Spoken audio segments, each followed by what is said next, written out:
امام حسین علیہ الصلوۃ والسلام کی زیارت کا ثواب اور عائشہ کا تعجب۔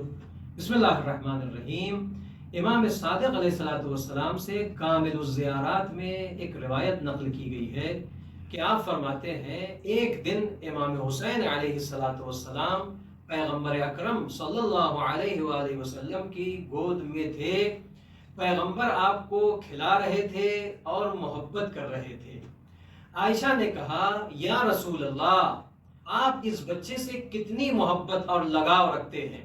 پیغمبر نے فرمایا کہ افسوس ہے تم پر، میں اس بچے سے کیوں محبت نہ کروں، میں اس بچے پر کیوں فخر نہ کروں، اس لیے کہ یہ میرے دل کا میوہ ہے، میرے دل کا پھل ہے، میری آنکھوں کی ٹھنڈک ہے۔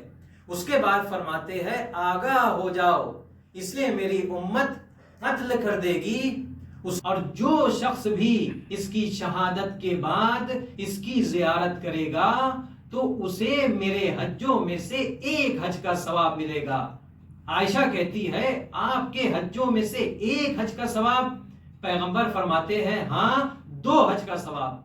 پھر وہ کہتی ہے کہ 2 حج کا ثواب؟ پیغمبر فرماتے ہیں ہاں، 4 حج کا ثواب۔ وہ اسی طریقے سے سوال کرتی گئی، تعجب کرتی گئی، پیغمبر اکرم ثواب میں اضافہ کرتے گئے، ثواب دوگنا کرتے گئے، یہاں تک کہ روایت کہتی ہے کہ پیغمبر اکرم نے ثواب کو 90 حج تک پہنچا دیا۔ کہ وہ کون سے حج جو پیغمبر اکرم صلی اللہ علیہ وآلہ وسلم کے حجوں میں سے جو حج ہے، اور ساتھ ساتھ میں 90 عمرے کا ثواب بھی پیغمبر اکرم صلی اللہ علیہ وآلہ وسلم نے ذکر فرمایا۔